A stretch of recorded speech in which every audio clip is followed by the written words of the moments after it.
안녕하세요, 원룡입니다. 오늘은 더샵 강동 센트럴시티 천호 4구역을 재개발한 아파트 살펴보겠습니다.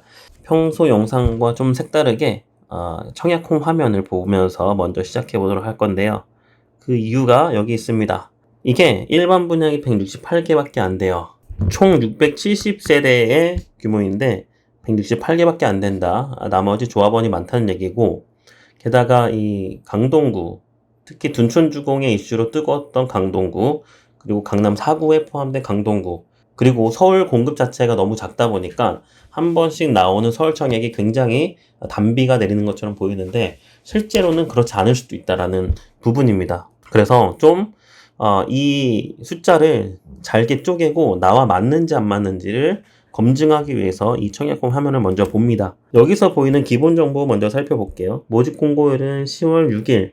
이 모든 무주택 또는 소득 기준, 청약 순위와 관련된 모든 기준에 대한 기준점이 바로 10월 6일이다. 모집 공고일 기준이라는 거 확인하시고, 특별공급 10월 16일, 1순위 10월 17일입니다. 당첨자 발표일은 10월 24일. 공급 세대수를 보면요. 59A와 B, 84A, B, C가 나눠져 있고요. 일반이 97개, 특별이 71개입니다. 특별공급 대상 기준으로 확실하게 살펴보고 다른 기본 정보 보겠습니다.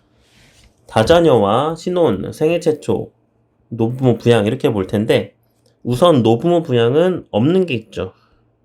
그 다음에 하나 뽑는 거, 이것은 다 가점제로 뽑습니다. 다자녀 가구, 이거는 50%는 당해, 서울, 나머지 50%는 경기도에 거주한 사람들 대상으로 뽑아요. 그러니까 59A 타입의 다자녀 가구 서울 당해에서는 한 세대, B 타입은 2개, A 타입 하나, 84 B 타입은 이게 서울 당해, 84 C 타입은 반올림에서 3개 이렇게 갑니다. 그리고 아주 중요한 거, 어차피 신혼 부부는 추첨제가 또 있기 때문에 한 세대라도 가능하지만 생애 최초도 여러분들이 좋아하시는 게 뭐냐면 59AB, 즉 전용면적 60제곱 이하에서는 추첨제가 30%가 있지만 생애 최초의 공급량 자체가 적기 때문에 추첨제가 결론 내면 없습니다.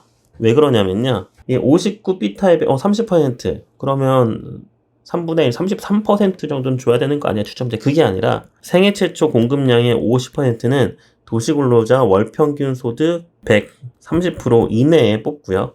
그러니까 3개 세대의 50%면 올림을 적용해서 1.5개인데 2개가 130% 이하 소득자에게 줍니다. 그럼 나머지 하나 20%가 160% 기준에서 주는데 나머지 한 개를 이렇게 줘요.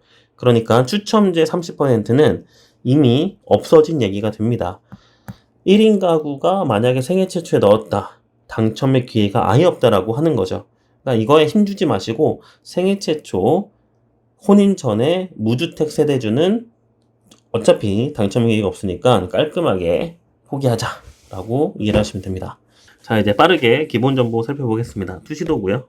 조감도입니다. 뭔가 고층처럼 보이는데 670세대 급이다. 지상 최대 38층까지. 분양 일정 참고하시고요. 입지는 좋죠. 입지는 주로 뭘 봐야 되냐면 이 암사 쪽에 있는 힐스테이트가 있고요. 옆에 있는 강동 팰리스가 있고, 이 명일역 옆에 레미안 솔베뉴가 있고, 또 이쪽에는 강동 롯데캐슬 퍼스트, 프라이어 팰리스가 있고, 그 다음에 상일역, 이 위아래로 고덕 그라시오 아르테온 등등 고덕 재건축 단지들이 있습니다.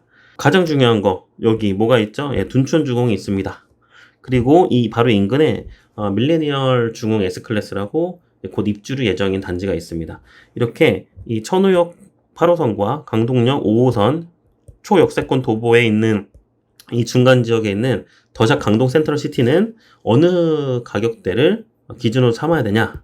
바로 이 고덕동 가기에는 너무 오바일 수도 있고, 그렇다고 이 송파 쪽에 가까운 헬로시티와 연동되는 둔촌주공도 오바일 수 있고, 그 다음 나홀로 아파트 신축 힐스테이트냐 아니면 인근에 있는 준신축들이냐, 이쪽에 이렇게 비교할 텐데 가장 보수적으로 보는 것은 인근의 준신축을 보는 게 보수적이고, 중장기적으로는 이게 고덕 재건축 단지들의 신축 아파트의 가격을 따라간다, 이렇게 가격 정점성을 따지는 게 좋습니다. 이걸 넣어두고 지금 분양가를 살펴보시게 되면 전용 면적 84제곱이 14억 중반까지 가요.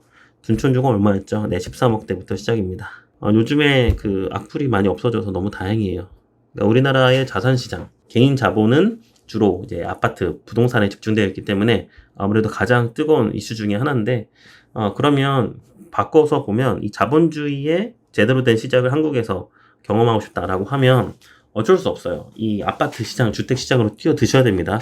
그 첫 시작이 청약이라서 이렇게 많은 분들이 이제 가장 피라미드 밑에서 가장 올라가려고 힘을 쓰고 있는 중이고, 그 중에 서울 공급은 매우 적은 상태에서 비싸진 분양가를 뛰어들 거냐 말 것은 우리의 선택이다라는 거죠. 입주 예정은 2년 후입니다. 계약금 10%, 예비 500% 뽑고 전매 제한은 1년이다. 5구와 8세를 뽑는데 일반 공급이 몇 개 없어요. 지금까지의 서울의 청약 결과를 보면요, 통장 접수 1000개대에서 32,000개까지 이렇게 분포가 아주 넓습니다. 더샵 강동 센트럴시티의 경우는 일반 공급을 100개로 보고요, 97개인데 약 1000개만 들어오면 10대1, 5000개 들어오면 50대1, 10,000개 들어오면 100대1입니다. 이런 식이라서 별로 큰 의미가 없죠. 그래서 예측의 의미도 없고, 그러면 이 가격대를 내가 그냥 인정하고 청약을 하고 내 집만 할 거냐, 이 여부만 따지면 돼요. 만약에 가격대가 접수가 되지 않는다고 하면 항상 강조한 거 있죠. 청약보다 매수가 낫다. 청약 전문가지만 매수가 더 낫다는 얘기를 몇 년째 하고 있냐면 3년째 하고 있어요. 3년째. 매수하는 게 더 낫습니다. 옆에 강동 팰리스가요, 한강까지 보이는 아파트예요. 준신축이지만 옆에 아파트 가격은 거의 비슷하게 신축과 따라간다라고 보이는 거고, 우리가 중요한 건 단지 배치도하고 동호수 배치도입니다. 총 3개 동이 있고요. 중간중간에 그래도 저축만 있는 게 아니라 중축도 같이 있습니다. 중간 보면 이렇게 알록달록한 거 확인. 아까 조감도에서는 동이 4개로 보였는데 백사동은 오피스와 오피스텔이 함께 있는 동이고요. 아파트는 3개 동이다. 단지가 작은 만큼 부대시설도 작은 게 사실입니다. 그거 감안하고 보셔야 돼요. 주로 이제 남향 위주, 거의 동향 또는 일부 북향을 보는 작은 방들도 있다라는 부분. 5구 A타입의 평면으로 보면, 현관 들어와서 보면 방과 거실이 3베이 구조, 침실 하나가 위로 가 있습니다.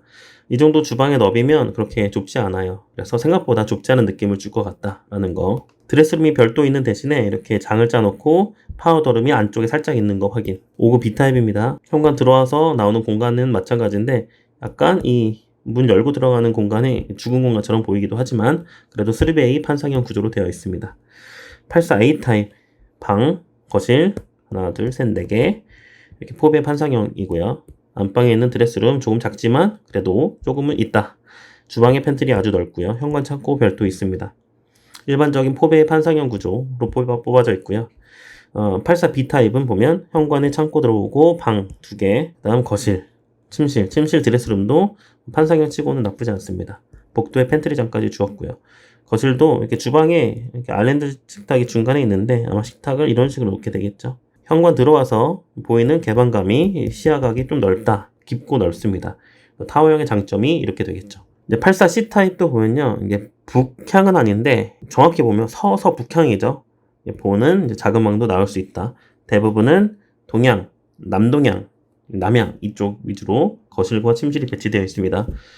개인적으로는 이런 다채로운 평면을 좋아해요. 현관 들어와서 완벽하게 분리되어 있는 방 2개에다가 현관 창고, 바로 복도를 지나면 주방이 마주보고 있습니다.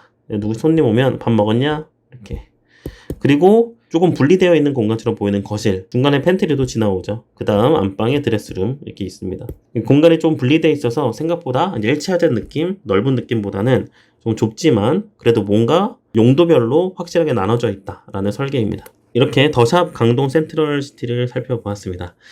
서울의 공급이 너무 적은 것은 모두가 알고 있는 사실, 거기에 기축시장이 어느 정도 가격 반등이 되면서 정체가 될 수 있는 거래량의 확인, 이런 것들 같이 미싱해서 청약을 할지 기다릴지 매수할지 또는 다른 방향 재건축 재개발로 눈을 돌릴지 여러 가지 옵션을 선택할 수 있는 지금 상황, 혼란한 상황이라고 보입니다. 앞으로도 이문 3구역이나 대조 1구역 그리고 서울 자체에서 대단지인데 대단지의 조합원이 상대적으로 적어서 500세대, 1000세대 이상의 일반 공급이 나오는 것도 굉장히 줄어들고 있는 상황을 인지하시고 서울 청약을 쭉 보시기 바랍니다. 개인적인 바람은 빠르게 내 집 마련 매수로 하는 게 낫다. 이렇게 마무리 짓도록 하겠습니다. 이상 원룡의 모부천영 원룡이었습니다.